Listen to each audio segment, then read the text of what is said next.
Next, I would Thank like to you. introduce our next speaker, Dr. Aniruddha Malpani, sir. Dr. Aniruddha Malpani, sir, is an IVF specialist who passed out from Bombay University, winning over 20 gold medals during his academic career. His clinic attracts patients from all over the world.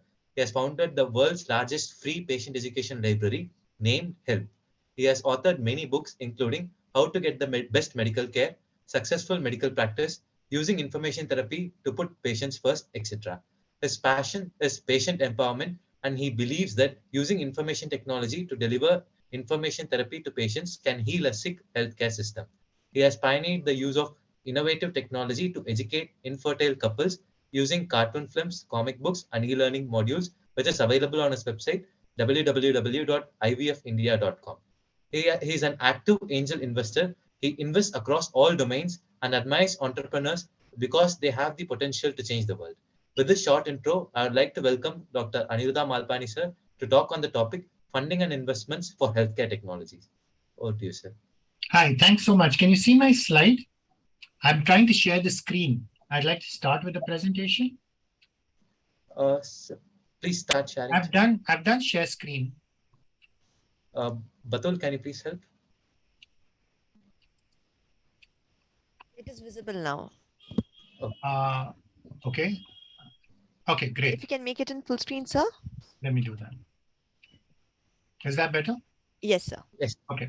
So I think I'm really excited about the fact that the IMA is organizing something like this, because I think part of the problem with being a medical student is that you're so focused on cramming whatever there is in the medical textbook. And there's so much to learn because you're so focused on your patients that you really end up not being able to think out of the box. And if you want to explore alternatives, and I think definitely the startup space is a huge alternative, this is the right time and place to be, as Dr. Hassan quite correctly said. But how do you start? Because even if you have all the ideas in the world, you obviously need some money.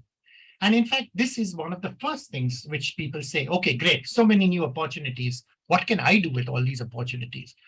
And I'm sure, once you get into medical college, this is how you think of yourself. Superman, passed the NET. I'm one of the few of the thousands who actually applied and got in. But I can't do anything unless I have money. And that's what this focus is going to be. And that's what most young medical students, not just medical students, that's the way most entrepreneurs think. That you have this brilliant idea, you have this passion, you're willing to work hard, you put up a business plan, you go pitch to an investor, the investor gives you the money, you make the product, and you become a billionaire, right? Simple equation. Unfortunately, what usually happens is the first time you pitch, this is the standard answer. And it's not the first time, it's the second time, and the third time, and the fourth time, and the 100th time.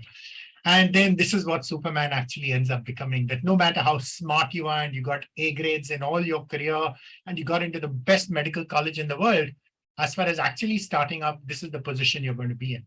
So let's start from the beginning. And I think the first thing I need to emphasize is investors are not the only source of funding. You first need to learn to be able to use your own resources. And that's what bootstrapping comes in. What does bootstrapping mean? You use your own funds. Either you do a side hustle, you moonlight, you have a wealthy father-in-law if you're lucky and who's happy to give you the money. But there are lots of other options. Please note, angels and VCs are practically last on this list. Don't forget that. The question is, you can raise money from lots of people, but if you notice, there is a particular sequence to this. If it's only an idea, please don't expect someone to write a check for you. Once you have a team, I think you then have more right to be able to say, hey, I've been able to convince other people to join me. You can talk to friends and families. You can apply for grants. And the good thing is there are lots of healthcare specialists who will give grants, especially from the government of India. Once you have a prototype, you can then actually use that to join an accelerator, start approaching people like me, angel investors and VCs, to be able to actually have a product.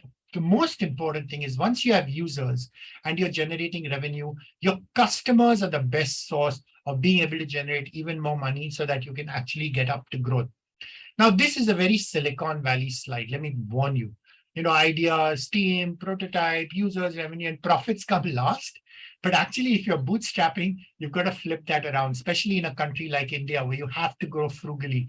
And I think there needs to be a lot more emphasis on profits, which you can then plow in to be able to get growth. So you're not dependent on someone else to grow.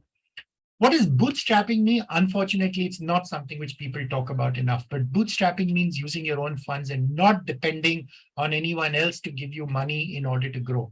It shows that you can implement, you have faith in yourself, because if you don't have faith in yourself, if you're not willing to put skin in the game, if you're not willing to back yourself, why do you expect investors to do this for you?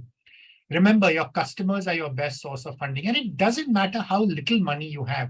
The good news is in this day and age, to be able to go live, to be able to go online, practically costs nothing. Guerrilla marketing is the way to go. And believe me, if you can get paying customers, you'll have no shortage of getting investors. The beauty about bootstrapping is you can afford to make affordable mistakes. You can learn from them so that then you can continue to grow. This is what a model is for top funding sources in the US. Please note, VCs and investors come a la third. So they're really not high up on the list. It's still bootstrapping, your own personal money, and then family and friends. And in India, I'm sure this is even truer. It's very easy to ask money from friends. You know, your mother loves you. You ask her, beta, kya chahiye tujhko? Mummy, mujhe paise chahiye. You know, I need 10 lakhs in order to do my startup. I have this brilliant idea. Your mom is not going to say no to you. She'll mostly skimp and save and get it. This is actually a big mistake. Don't take money from someone who doesn't understand how risky startups are. Don't take money from someone who doesn't understand it's going to take at least 5 to 10 years, even if you're lucky, for you to be able to give their money back. Don't take money from someone who needs to cash in their insurance policy to fund you. Don't take money as a loan because there's a very high probability you're not going to be able to pay it. You don't want to damage family relationships because you can't.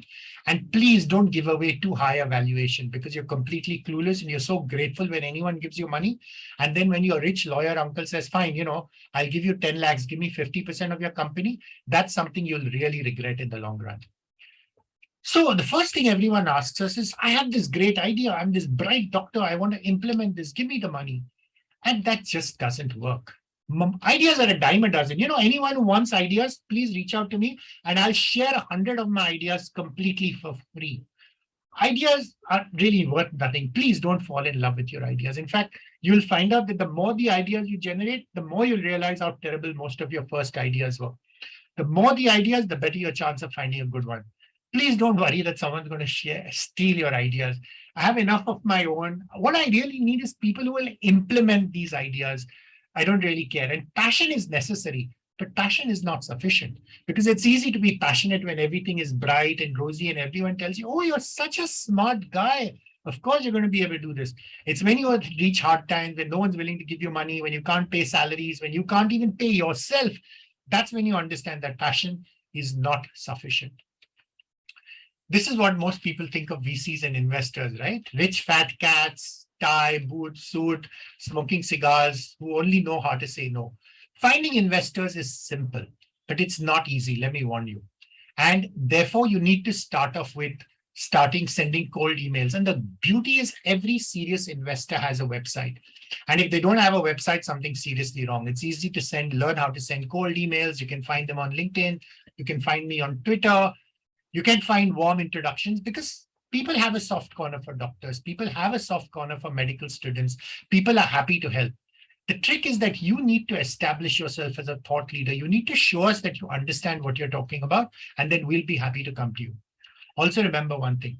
The point of the first meeting, whether it's email or anything else, is only to get permission to get a second meeting.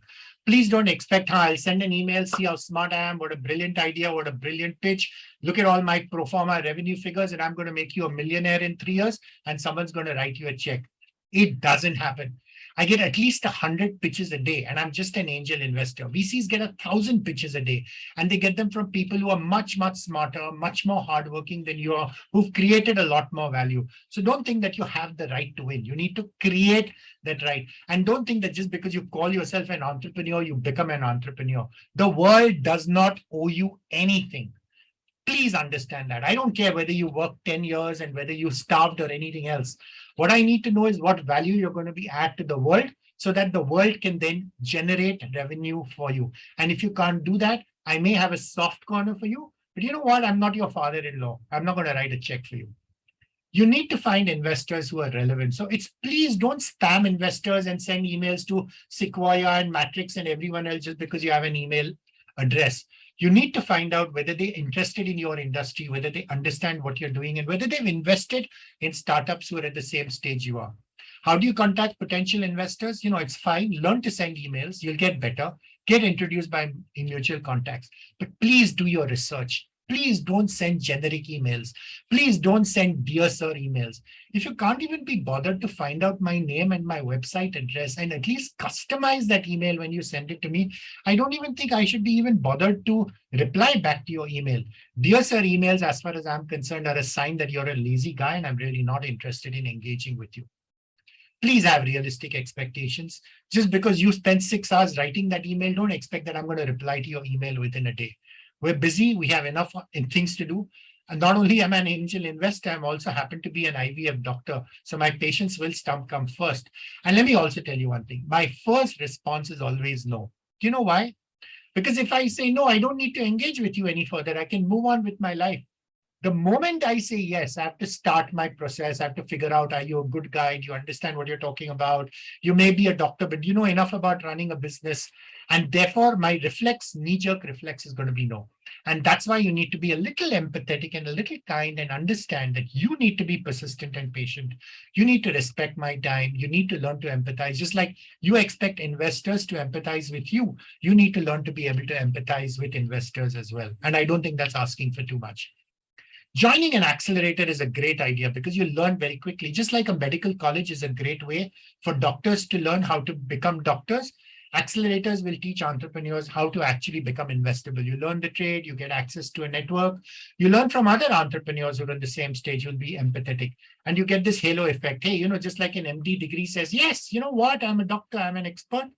Whether you are or not is a different issue, but at least you get that perception. Similarly, graduating from a startup gives people the perception, wow, this guy must be bright. He knows what he's talking about. Pitching is important because that's your first step. And every pitch deck, all this is easily available online. What you're doing, why you're doing it, how much money you made. So I'm not going to run through this. But I want to focus on all the mistakes. Please don't ask for an NDA. An NDA is a non-disclosure agreement. And lots of first-time entrepreneurs, I have such a bright idea. I'm going to create this prosthetic, which no one in the world has done. Or I'm going to do this for patients with stroke, which no one else in the world has done. But I need to protect it because you know what? This investor may take this idea and give it to his son-in-law, who will then copy my idea and I'll be left out of the loop. Boss, please. If you ask for an NDA, red flag. That means you don't know what you're talking about. Please don't engage with me. Valuations, of course, you need to come up with a valuation. This is a business. I'm not doing a charity by giving you money, but you need to know how much money you want and how much you expect to be valued at. And if you're going to ask your uncle who happens to be a CA to use a discounted cash flow to do a valuation, that means you're completely clueless. And, I've got other things to do with my time than sit and educate you. Please don't bluff. I may not be the smartest cookie in town, but I've been doing this for long enough.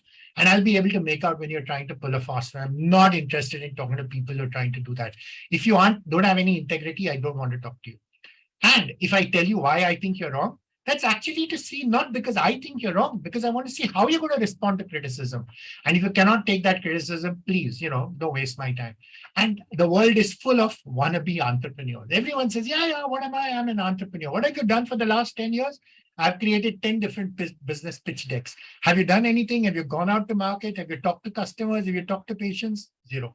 My definition of a wannabe entrepreneur. If you only have an idea and have made no attempt to implement it, waste of my time. If you show me a hockey stick curve that how in 4 years you're going to be worth $1 billion, waste of time.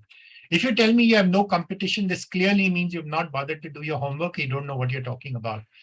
Don't waste my time. If you've not bothered to bootstrap, no skin in the game, don't waste my time. And if you're going to use keywords like AI and ML because you think they're fancy and generative adversarial networks and blockchains are what people want, again, don't waste my time. Don't prove to me that you're an expert just because you've attended some Udemy course or you read some book and picked up all these buzzwords. Like I said, you may be smart, but that doesn't mean I'm stupid. This is the hardest thing about coming to an angel investor. My money is hard-earned money, so we'll make you go through a due diligence. This takes at least 6 weeks. You may know a lot about your business, but I know nothing about you.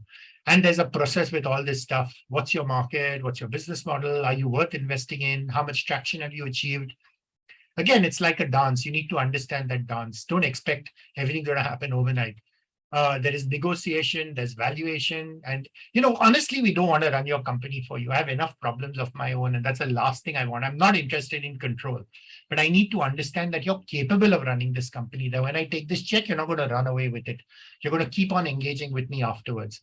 Our preferred option is what is called compulsorily convertible preference shares. We give it in tranches based on milestones. But, honestly, we're happy for you to take ownership and tell us what works. The term sheet, the legalese, full of terms you won't understand, and that's fine. Just because you don't understand them now doesn't make you an idiot. Remember, before you joined medical college, what did you understand about the anatomy or the physiology or H. pylori or anything else? Nothing. You learned it. The point is you're a smart guy. You're capable of learning all this. But if you don't take the trouble to learn this, you're going to end up hurting yourself. Learn what a shareholder agreement is. Learn what the template looks like. Don't depend blindly either on your chartered accountant or your lawyer. You need to hire a lawyer. You're not going to become a lawyer yourself, but you need to be able to understand. Find a startup-friendly lawyer, use standard templates, and don't argue about where you disagree. Find out where you agree. Again, this is all fairly standard. You may start up with 100% of your company. At the end of it, you will end up with only about 15 to 20%. That's the reality, especially if you grow.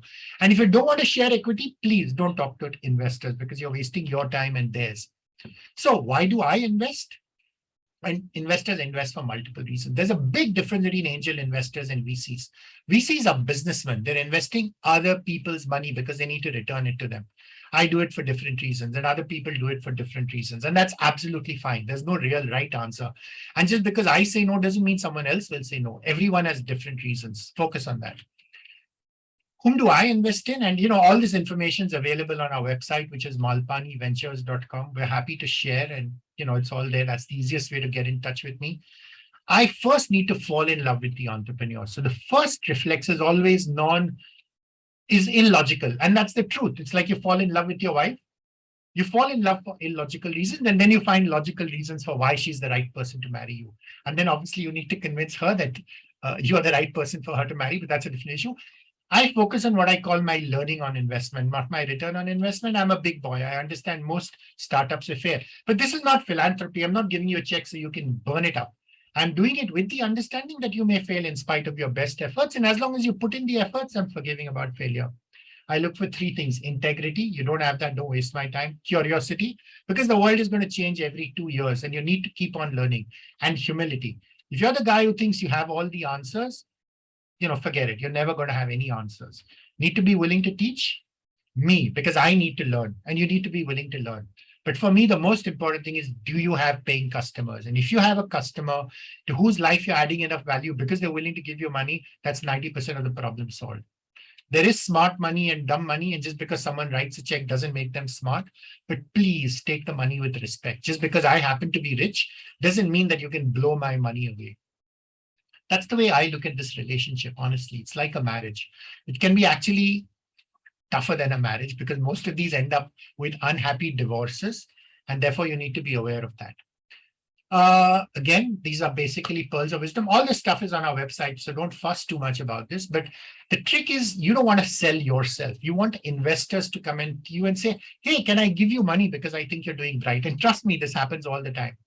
And it's fine. It's okay to follow up until an investor gets fed up and say, boss, please, I'm not interested. And that's okay. But learn to find out why they said no, so your next pitch will get even better. It's a learning exercise and process.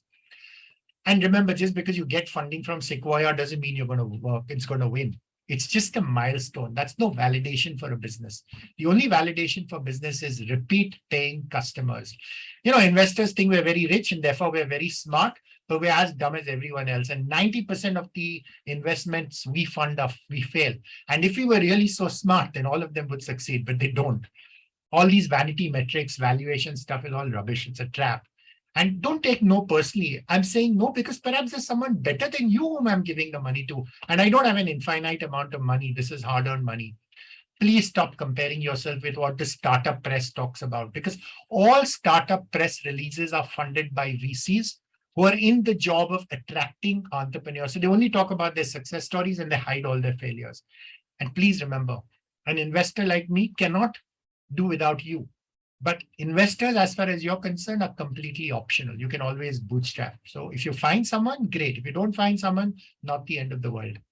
Like I said, big difference between angels and VCs, and it disappoints me that entrepreneurs don't understand the difference. This is my personal money. The good thing is it's patient capital. I'm not in a hurry to get a return back. Takes time. I can be patient, forgiving. Don't forget, I'm an IVF specialist. I'm used to dealing with the fact that most IVF cycles fail in spite of my best efforts. And also, I'm equally used to dealing with the fact that I need to be empathetic. That's why I became a doctor. I need to be kind to my patients. I need to be kind to as an investor to all the entrepreneurs I invest in, because I know life is full of ups and downs. But it's personal money. I need to answer to my wife as to why I'm doing it. I can't just throw it away. So ask questions. When did they sign their last check? If they signed it 10 years ago and they have this one line saying angel investor, everyone calls themselves an angel investor. Everyone calls themselves a mentor. They're taking you for a ride. Just be careful you don't get cheated. Interview the founders they've invested in. If the founder tells you this guy is an idiot, he'll make your life miserable, please, it's not worth it to take money from them. That's what a scalable business is. And not every business is a scalable business. Not every business should take money. And in fact, most businesses shouldn't take money from VCs. It's only businesses which have a huge market, who have a much better product and a scalable business who are right for VCs. Most aren't. And the VC process takes at least 6 months because they have a process. They need to follow it. These are large checks. You need to understand this. So don't expect, I pitched and I'm going to get the money. It takes much longer than you ever think it's going to be. Some of the bitter truths are most startups will fail, but no one knows which startup will fail. And that's fine. And if you fail, it doesn't mean that you have failed. It just means your startup has failed. You will learn from that and become a better entrepreneur the next time around. Be prepared for your failure. Be prepared to be resilient. And the best thing is, it's a great learning journey. It'll teach you far more than 5 years of medical college, because medical college teaches you how to sit for an exam, how to suck up to your professors. If you're lucky, it'll perhaps teach you how to take care of patients. The most of what we learn about taking care of patients happens after we graduate rather than in medical college. But it'll teach you a lot about yourself. It'll teach you a lot about the world. It's a lonely journey, let me warn you. Most people say, what an idiot you are. You're a doctor. Why did you become a doctor? Why can't you just earn money and join a corporate hospital and get the check and stuff like that? And you don't need to do what the rest of the world does, but it's not easy, let me warn you. You need to find support, and other founders are the best support. There is a role for mentors and coaches, but remember one thing, there are lots of parasites in the startup ecosystem. And anyone who wants money in order to mentor you, big red flag. That guy is just taking you for a ride. Mentors, by definition, offer mentoring free because they believe they will learn from you. There's a difference between consultants. Consultants will charge you money. Investors have skin in the game. They will actually give you money. Don't confuse these. Again, I think this is true whether you're an entrepreneur, investor, or doctor. Curiosity is more important than knowledge. And we're all learning all the time. Just like you as an entrepreneur learning, I'm learning all the time. I've made tons of mistakes, and I'm sure I'll make new mistakes. As long as I don't repeat the same mistakes, I'm very forgiving. What do you need to do? You need to learn to sell. Actually, you know what? You've been selling all the time. You had to sell your mother when you wanted a chocolate. Mummy, mujhko chocolate do, I'll do all my homework on time. You had to sell your girlfriend to go out with you on the first date. You had to sell your father-in-law on the idea that, hey, I'm the best prospective groom for your precious daughter. You need to learn to tell stories. You need to learn to lead a team. It's not a solo effort, remember that. And the best way to learn quickly is in a startup. And startups, healthcare startups are dying to have doctors. So do this as part-time, moonlight, provide your this thing and you'll learn. Lots of great books. Please don't even start this journey without reading at least 5 different books. Most books will tell you the same thing, but with different prisms, different lenses. And each book, and you should read a book until you know enough about it to be able to teach someone else. Please check out this website. This is a free service we run. This is at JJ Hospital. It's called micelabs.in. Mice is not mice. It's medical innovation, creativity, and entrepreneurship. And a lot of the stuff which I've described is on the website. And we do this as a service in order to help the next generation. Mice Labs may not provide you with the funding, may not provide you with the money, but it'll teach you how to approach this journey. We want to help medical students to think out of the box. And this is, again, a free service. If you fail, it's not the end of the world. There's always a chance you'll get. And that's the great thing about being young. You will bounce back. There is absolutely no reason why you can't be successful. And if you want to learn a little bit more about everything I've said, then you should be able to buy this book. That'll summarize everything I've done. Thank you so much, guys. Thanks a lot, sir, for such an excellent session with a lot of practical tips. I was smiling most of the time because your tips were so connectable. Thank you, sir. I believe this will be an eye opener for many young doctors who are interested to become an entrepreneur.